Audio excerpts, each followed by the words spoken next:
বিভিন্ন স্থাপনা। সকাল থেকেই দেশের বিভিন্ন স্থানে বিক্ষোভ মিছিল নিয়ে নামেন আন্দোলনকারীরা। এ সময় ছাত্রলীগ ও আওয়ামী লীগ নেতাকর্মীদের মুখোমুখি অবস্থানে দাঁড়ান। উত্তেজনার এক পর্যায়ে হয় সংঘর্ষ। বিভিন্ন জায়গায় আওয়ামী লীগের কার্যালয়ে ভাঙচুরের পর হয় পাল্টাপাল্টি ধাওয়া, ইট পাটকেল নিক্ষেপ সহ লাঠি সোঁটা নিয়ে নামে উভয় পক্ষ। সিরাজগঞ্জের এনায়েতপুর থানায় হামলার ঘটনা ঘটেছে। এতে 13 পুলিশ সদস্য নিহত হয়েছেন বলে নিশ্চিত করেছেন রাজশাহী রেঞ্জের ডিআইজি। এর আগের দিন বিভিন্ন সময় জেলার সরকারি বেসরকারি নানা স্থাপনাতেও ভাঙচুর চালানো হয়। পরিস্থিতি নিয়ন্ত্রণে টিয়ার শেল, রাবার বুলেট নিক্ষেপ করে আইনশৃঙ্খলা রক্ষা বাহিনী।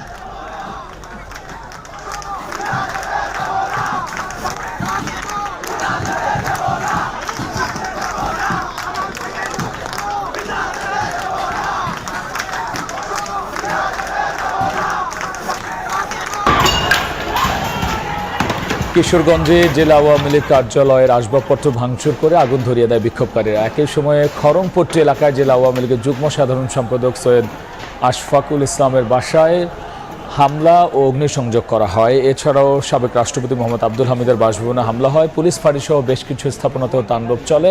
পুলিশ হামলাকারীদের রাখতে টিয়ার শেল, রাবার বুলেট ও সাউন্ড গ্রেনেড নিক্ষেপ করে। এসব ঘটনায় 3 জনের নিহতের খবর নিশ্চিত করেছে হাসপাতাল কর্তৃপক্ষ।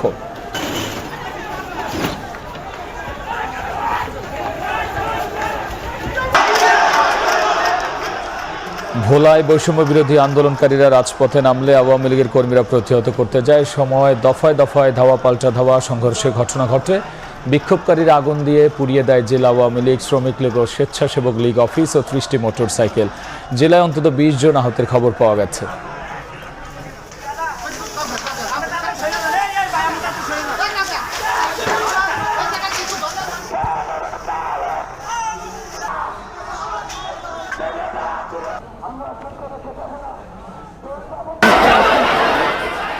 পাবনাতেও আন্দোলনকারীরা সড়কে নামলে প্রতিহত করতে যায় আওয়ামী লীগ ও ছাত্রলীগের নেতাকর্মীরা। এ সময় তাদের উপর চড়াও হয় বিক্ষোভকারীরা।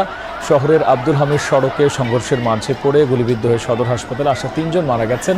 সদর হাসপাতাল কর্তৃপক্ষ তথ্য নিশ্চিত করেছে। তাৎক্ষণিকভাবে নিহতের পরিচয় জানা যায়নি। অপরদিকে ফেনীতে 6 জন নিহতের তথ্য নিশ্চিত করেছে জেলা সদর হাসপাতাল কর্তৃপক্ষ। বরিশালেও বিক্ষোভকারীরা রাজপথে অবস্থান নেয়। এ সময় ঢাকা বরিশাল মহাসড়ক অবরোধ সহ নগরীর সিএনবি রোডে আওয়ামী লীগের অফিস ভাঙচুর করে, মালামাল রাস্তায় ফেলে দেয় আগুন। ভাঙচুর করা হয় অ্যাম্বুলেন্স ও সংঘর্ষে 12 নম্বর ওয়ার্ড আওয়ামী লীগের সভাপতি নিহতের তথ্য নিশ্চিত করেছে সদর হাসপাতাল কর্তৃপক্ষ। এছাড়াও পানি সম্পদ প্রতিমন্ত্রী জাহিদ ফারুকের বাড়িতে হামলা সহ অর্ধশত মোটরসাইকেলে ভাঙচুর ও বিএনপির অফিসেও আগুন দেয়।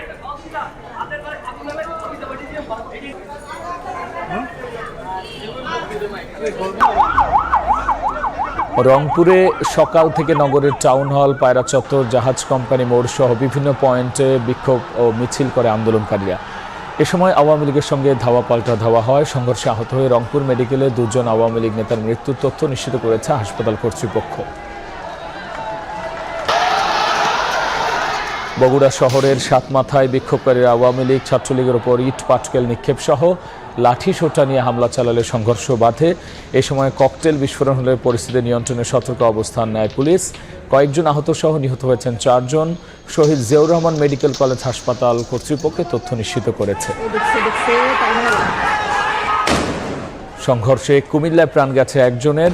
আন্দোলনকারীরা সড়ক অবরোধ করে অবস্থান নিলে আলেখাচর এলাকায় ধাওয়া পাল্টা ধাওয়া হয়। শহরের মোড়ে মোড়ে ছাত্রলীগের কর্মীদের অবস্থান নিতে দেখা যায়।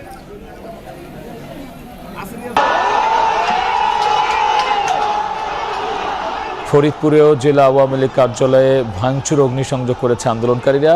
মাগুরায় এক ছাত্রদল নেতা সহ 2 জনের মৃত্যুর তথ্য নিশ্চিত করেছেন সদর হাসপাতালের পরিচালক মোহাম্মদ মহসিন।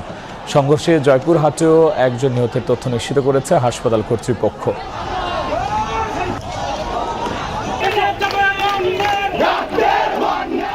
খুলনায় বিক্ষোভকারীরা রাজপথে নেমে সড়ক অবরোধ করলে আওয়ামী লীগের কর্মীরা বাধা দিলে ধাওয়া পাল্টা ধাওয়া হয়। এ সময় আওয়ামী লীগ অফিস ও জেলা প্রশাসক কার্যালয়ে হামলা অগ্নিসংযোগ করা হয়। পরে বিভিন্ন যানবাহনে আগুন দেয় বিক্ষোভকারীরা। দফায় দফায় সংঘর্ষে আহত হন কয়েকজন। বিকেলে সে বাড়িতেও ভাঙচুর ও অগ্নিসংযোগ করে দুর্বৃত্তরা। রাজশাহীর মোহনপুর থানা ও মোহনপুর উপজেলা আওয়ামী লীগের অফিসে আগুন দিয়েছে আন্দোলনকারীরা। এছাড়াও পুলিশের গাড়িতে অগ্নিসংযোগ করা হয়। পরিস্থিতি নিয়ন্ত্রণে আইনশৃঙ্খলা রক্ষাকারী বাহিনীর অতিরিক্ত সদস্য মোতায়েন করা হয়েছে।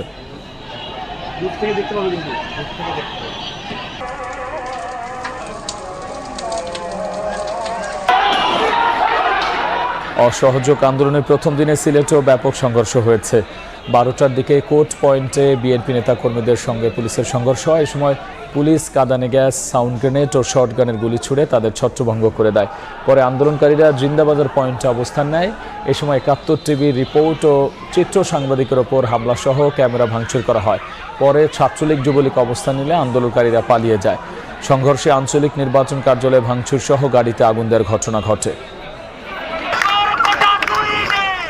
পুলিশ, ছাত্রলীগ ও আন্দোলনকারী ত্রিমুখী সংঘর্ষে চট্টগ্রাম রণক্ষেত্রে পরিণত হয়। নিউ মার্কেট এলাকায় চলে মুহুর্মুহু গুলি ও টিয়ার শেল নিক্ষেপ। দুপুরের দিকে সরকারদলীয় নেতাকর্মীদের সমাবেশ করার কথা থাকলেও সহিংসতায় তা পণ্ড হয়। পরিস্থিতি নিয়ন্ত্রণে পুলিশ গুলি ছুড়লে গুলিবিদ্ধ সহ সংঘাতে আহত হন বেশ কয়েকজন।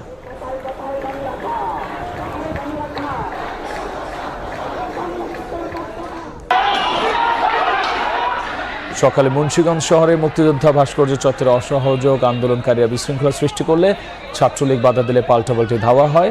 এ সময় ককটেল বিস্ফোরণের ঘটনাও ঘটে। আন্দোলনকারীরা মোটরসাইকেলে আগুন ধরিয়ে দেয়। পুলিশ পরিস্থিতি নিয়ন্ত্রণে সাউন্ড গ্রেনেড ও টিয়ার শেল নিক্ষেপ করে। এই ঘটনায় নিহত হয়েছেন 2 জন, আহত কমপক্ষে 35 জন।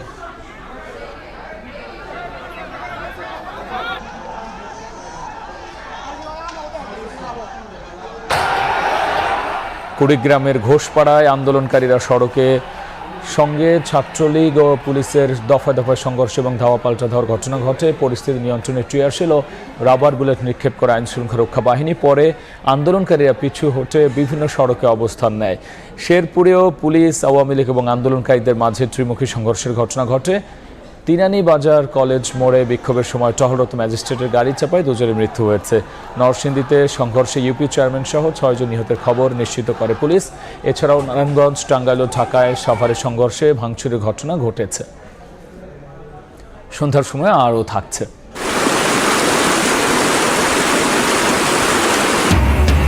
পাহাড়ি ঢলে বাঁধ ভেঙে 3 দিন ধরে ফেনীর লোকালয়ে ঢুকছে পানি। তলিয়ে 3 উপজেলার অর্ধশত গ্রাম, লক্ষাধিক মানুষের দুর্ভোগ চরমে।